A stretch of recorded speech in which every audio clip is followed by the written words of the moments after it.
सिद्धानम। ओम नमो सिद्धाणम। ओम नमो आयर्याणम। ओम नमो आयर्याणम। ओम नमो वच्छायाणम। ओम नमो वच्छायाणम। ओम नमो लोय सौवे साउनम। ओम नमो लोय सवसाणम। एक जना श्री आदिनाथ भगवान की जय। एक जना श्री महावीर भगवान की जय। परम पूजाचार्य श्री कुंद कुंद भगवान की जय। परम पूजाचार्य गुरु श्री विराट सागर जी गुरुदेव की जय। हिंसामयी जैन धर्म की कुले परम पूज्य उच्चाचार्य भक्त मनमोदधि आचार्य भगवान श्री विनम्र सागर जी गुरुदेव की जयकारा गुरुदेव का, जयकारा गुरुदेव का। ए अवसर यहाँ बुलाते समझदार कहलाते। अवसर यहाँ बुलाते हैं समझदार कहलाते हैं। अवसर यहाँ बुलाते समझदार कहलाते हैं। अवसर यहाँ बुलाते हैं समझदार कहलाते हैं। सबके मन को भाते सबके मन को भाते हैं। सबके मन को भाते हैं सबके मन को भाते हैं। किस्मत से मिल पाते हैं और किस्मत से मिल जाते हैं और जाकर कभी बनाते हैं। किस्मत से मिल जाते हैं जाकर तभी बनाते हैं। इसकी बिन कोई हो इसकी बिन कोई कुछ भी नहीं पाए। जीवन है पानी की बूंद कब मिट जाए रे हो। जीवन है पानी की बूंद कब मिट जाए रे। होनी अनहोनी हो होनी अनहोनी कब क्या घट जाए। जीवन है पानी की बूंद कब मिट जाए रे हो। जीवन है पानी की बूंद कब मिट जाए रे। ये अवसरिया बुलाते समझदार कहलाते। अवसर यहाँ भुनाते हैं समझदार कहलाते हैं। सबके मन को भाते सबके मन को भाते हैं। सबके मन को भाते हैं सबके मन को भाते हैं। कभी कभी ये नजर आता है कभी कभी हमारे पास धन नहीं होता लेकिन कभी मन होता है बहुत मन होता है हम भी कोई ऐसा कार्य करें हम भी कोई बहुत अच्छा कार्य करें मन तो बहुत होता है लेकिन हमारे पास धन नहीं होता। और कभी कभी धन होता है तो मन नहीं होता। धन तो है लेकिन मन ही नहीं है। मन न जाने काहे क्या में लगा है कौन कौन से कामों में लगा है अलग अलग कामों में मन को फंसाए हुए है। धन है लेकिन मन नहीं है। कभी धन भी है मन भी है और तन नहीं है। बीमार पड़े धन भी बहुत है मन भी है कि हम महाराज को हार दें। धन भी है मेरे पास लेकिन क्या करें खड़े होने की क्षमता नहीं है। कभी धन है मन है लेकिन तन नहीं है। कभी धन है मन नहीं है कभी मन है तो धन नहीं है। और कभी धन भी है मन भी है तन भी है लेकिन अवसर नहीं है। सबसे बड़ी चीज तो अवसर है। सब कुछ है बढ़िया मकान बनवा लिया सब कुछ संपन्न है लेकिन महाराज यही नहीं चौका कैसे लगाए किसके लिए लगाए तो कह रहे अवसर ही नहीं।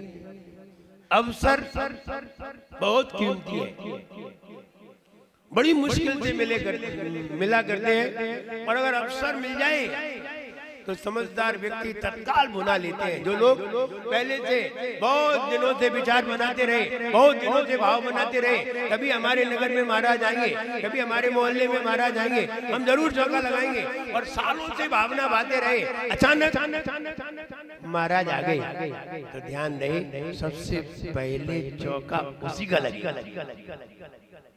सबसे पहला वही तैयार हो, मैं लगाऊंगा, सबसे पहले तैयार हो, क्योंकि उसने कई दिन तक ऐसा विचार किया। कई लोग देखेंगे एक दूसरे के चौके में जाकर के, फिर सोचेंगे अब हम भी लगाते हैं। जो सबसे पहले लगाते हैं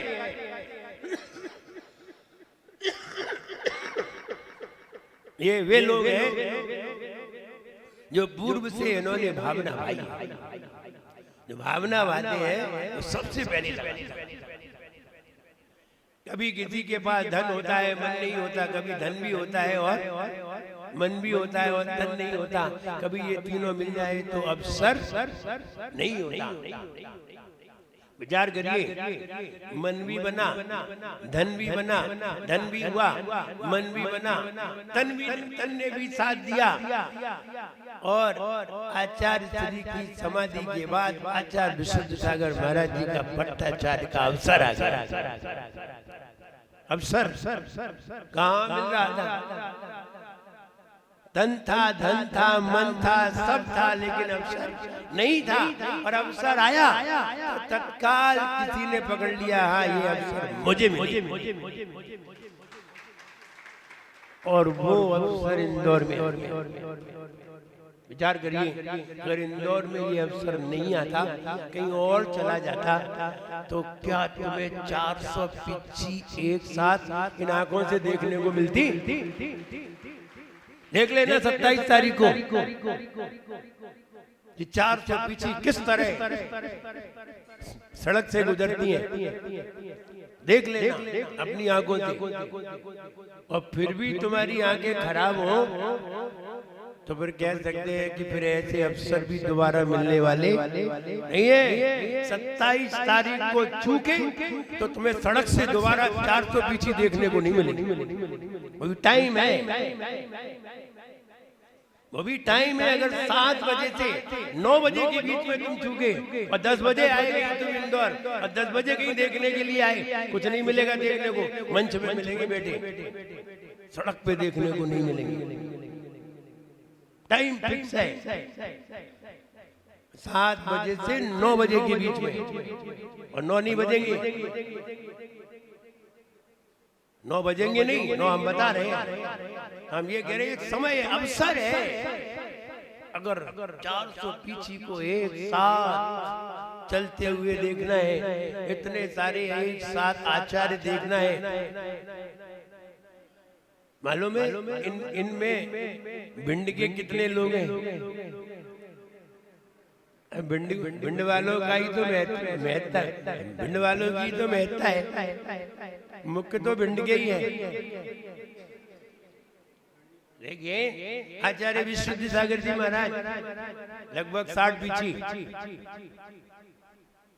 आचार्य विनम्र सागर जी महाराज 25 पीछी 85, आदिका विश्वासी माता जी 16 पीछी 101, आदिका विवासिनी माता जी 12 पीछी 113 पीछी तो भिंड वालों की है।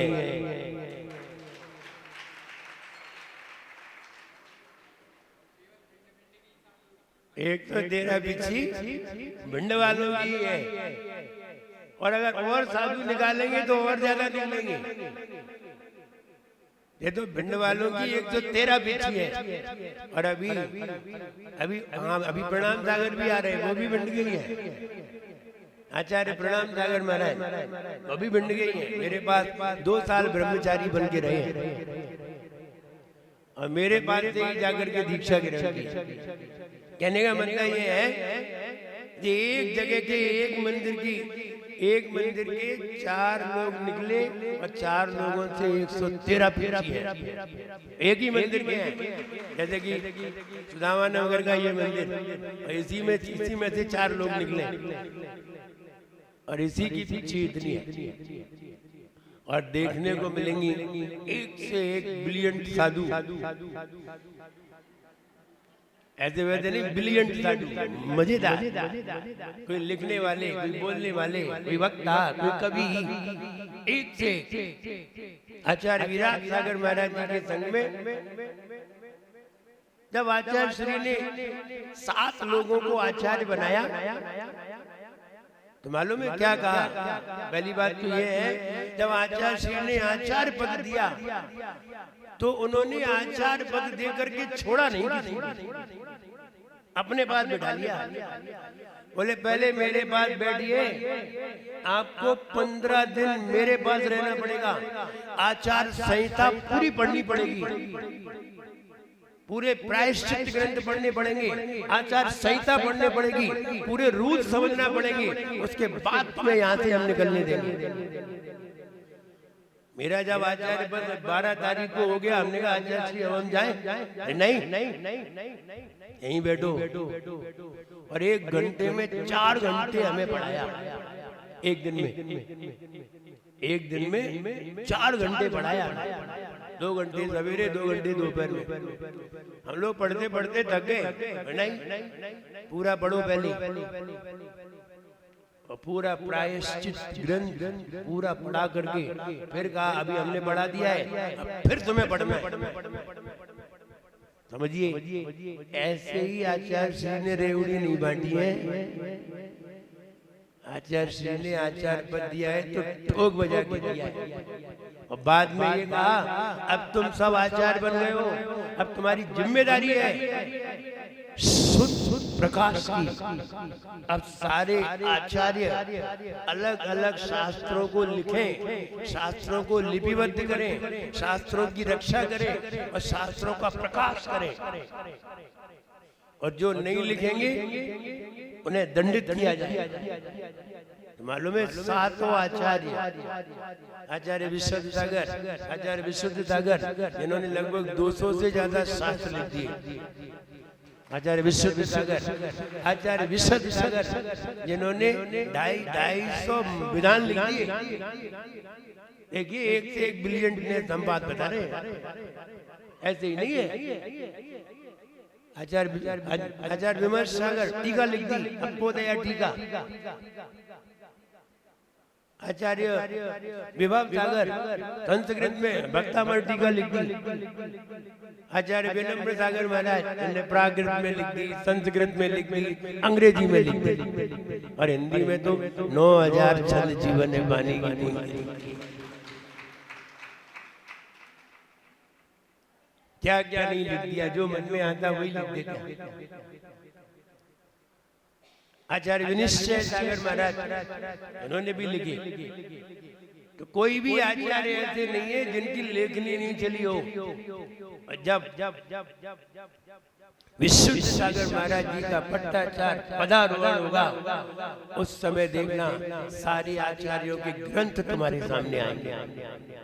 तब देखना संघ ने, सारे आचार्यों ने मिलकर के कितना शुद्ध का विकास किया है, कितने शास्त्रों का विकास किया है, कितना ज्ञान का विकास किया होगा, तब इतना लिखा होगा।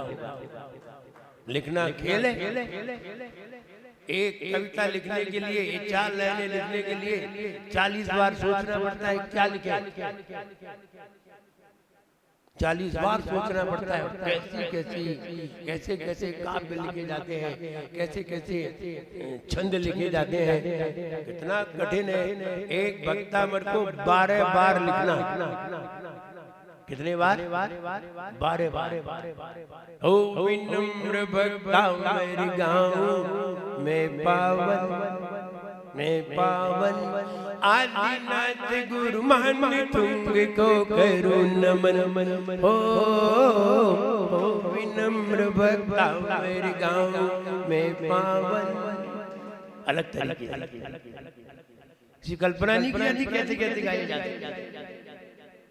गुणों की खान बख्तावर, भक्त की जान बख्तावर।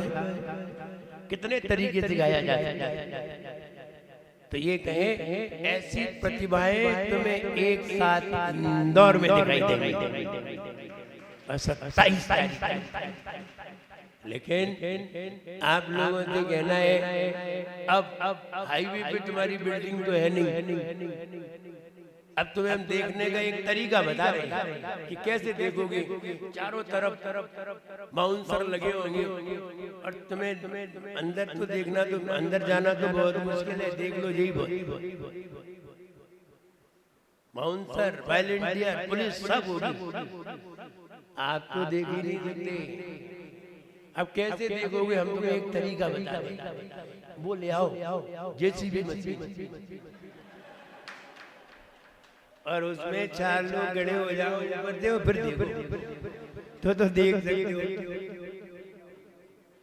बाकी तो मुझे लगता है कौन सा तरीका निकालूंगा, कोई तरीका नहीं है देख पाओ। सारे महाराज को एक साथ निकलेंगे और नॉन स्टॉप चलेंगे, न बीच में कहीं पाद प्रक्षालन होगा, न कोई चरण छुएगा, न कोई सामने से आएगा, कुछ नहीं होगा, सीधे नॉन स्टॉप। नसिया जी से सुमति धाम, वो नसिया जी है, नसिया जी के बाद से सुमति धाम तक 7 किलोमीटर नॉन स्टॉप चले। तब आप विचार करिए, आप अपनी आंखों को तृप्त करिए, इतने सारे साधु एक साथ देख करके आनंद देखिए उस दिन। और तुम चूके वो हमें वहां जाना है, जाओ भोपाल जाना, चले जाओ भोपाल, दिल्ली, ये देखने को दोबारा नहीं मिलेगा। फिर टीवी में देखना पड़ेगा, फिर तुम्हें मोबाइल में देखते फिरोगे, उसमें कोई आनंद नहीं है जो खुली आंखों से देखा जाए। इसलिए अवसर वही बुनाते हैं, अवसर यहाँ बुनाते समझदार कहलाते हैं। अब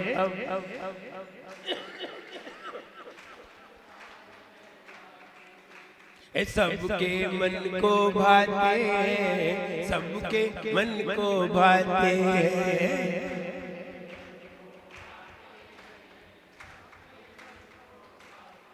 हमने भी कभी 400 पिक्चर एक साथ नहीं देखी, और आप भी गोमतेज गए होंगे, आपने भी नहीं देखी होगी। कहीं भी नहीं हुई है, ना गोमतेज, ना कुंडलपुर, ना पथरिया, कहीं भी 400 पिक्चर एक साथ एकत्र नहीं। और अब यहाँ देखने को मिल रही है, ये आप अपना बहुत बड़ा सौभाग्य। एक साधु के दर्शन से कई भक्त के पाप मिटते हैं, लेकिन जब इतने साधु के दर्शन होता, आप चाहे कि हम वहां जाकर के देख आएंगे सुमति धाम, वहां पर भी तुम्हें एंट्रेंस के लिए अनुमति लेनी पड़ेगी। ऐसे नहीं जैसे मंदिर खुला है और आप चाहे जब घुसाओ, वहां भी रजिस्ट्रेशन पहले चाहिए। Without registration out, without registration out, अंदर हो ही नहीं सकते। कितना प्रतिबंध है। महाराज के दर्शन के लिए भी रजिस्ट्रेशन कराना पड़ेगा, हाँ कराना पड़ेगा। जब प्लेन में बैठने के लिए रजिस्ट्रेशन कराना पड़ता है, ट्रेन में बैठने के लिए रजिस्ट्रेशन कराना पड़ता है, वहाँ तो तुम्हें और देना पड़ता है, यहाँ तो तुम्हें मिल रहा है, रजिस्ट्रेशन तो कराना। और ये पहला दृश्य देखने को मिलेगा कि महाराज के दर्शन भी रजिस्ट्रेशन से होते। ये पहली बार देखने को मिलेगा। और कुछ लोग कहे कि हम नहीं जाएंगे, तुम नहीं जाओगे तो तुम्हें कौन तुम्हें न्योता देने आ रहा है, कौन तुम्हें निमंत्रण देने आ रहा है। इसलिए ऐसे दर्शन अद्भुत दर्शन है। दोबारा क्या पता दोबारा ऐसा अवसर आया नहीं आया, मुझे नहीं लगता है कि दोबारा आ सकता है। मुझे ऐसा लगता नहीं, और आएगा भी तो हम लोगों की मेहनत से ही आएगा, और किसी की मेहनत से नहीं आएगा। हम लोगों की मेहनत से आ सकता है। अब कहाँ आएगा ये नहीं कह सकते, लेकिन ये कहे हमारे आचार्य श्री आचार्य श्री ने एक बार युगपति कमल राजस्थान में किया, सबसे पहले 2012 में। तो आचार्य श्री ने प्रदेश बदल दिया, बोले अब राजस्थान में दोबारा नहीं होगा, अब होगा तो दूसरे प्रदेश में। तो आचार्य श्री ने उत्तर प्रदेश में किया,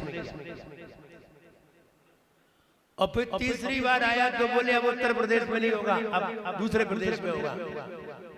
तो फिर मध्य प्रदेश में होगा, और अगर आचार्य श्री होते चौथी बार होता तो या तो दिल्ली होता या फिर महाराष्ट्र, ना उत्तर प्रदेश में होता, ना मध्य प्रदेश में होता, ना राजस्थान।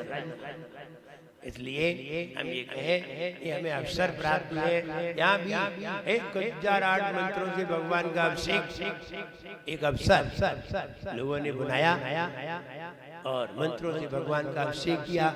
कल भक्तामृत विधान का आनंद लिया था, आज मंत्रों के अभिषेक का आनंद लिया। ध्यान दें, ऐसे अवसर हमें ढूंढना चाहिए, कभी हमें अवसर ढूंढना पड़ते हैं। जैसे कि गोमटेंस में 12 वर्ष के बाद अभिषेक होता है, हम वहां दौड़ करके जाते हैं, हम अवसर ढूंढते हैं, हमें भी ये अवसर मिले, और कभी अवसर हमारे नगर में ही आ जाता है। तो ये हमारा भाग्य है, और ऐसे भाग्य को हम सौभाग्य में बदले, ऐसे भाग्य को सौभाग्य में बदल करके अपने जीवन में किस्मत बनाने का प्रयास करें। किस्मत से मिल जाते और जाकर कभी बनाते, कभी तो हमें किस्मत से मिल जाएंगे। इंदौर वालों को 400 पिच्छी के दर्शन मिलेंगे किस्मत से, लेकिन भोपाल वालों को मिलेंगे पुरुषार्थ। वे दौड़ करके आएंगे देखने, इंदौर वालों को तो बैठे बैठे मिल जाएंगे। इसलिए कभी हमें किस्मत से मिल जाते हैं और कभी हमें बनाने पड़ते हैं। तो वो बाहर के लोग बनाएंगे, चाहे वो इंदौर के हो, चाहे मुंबई के हो, चाहे सूरत के हो, चाहे अहमदाबाद के हो, अथवा अन्य ग्वालियर के हो, कहीं के भी हो, ये सब आ करके देखे। और अपन लोगों को वैसे ही भाग्य से मिले हैं। ये कहें ये अवसर हम 27 तारीख को ध्यान रखें, 27 तारीख को कहीं भी जाने का प्लान न बना। 27 तारीख को यहीं रहे, कुछ भी हो। मुझे याद आता है अजमेर में एक बार भक्तामृत शिविर लगा, 2006 19 साल पहले। तब हम मुनि अवस्था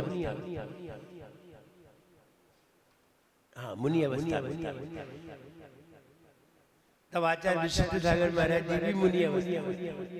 कहने के मतलब उस समय शिविर लगा, शिविर की बात बता रहा हूँ, अवसर लोग अवसर कैसे नहीं छूटते।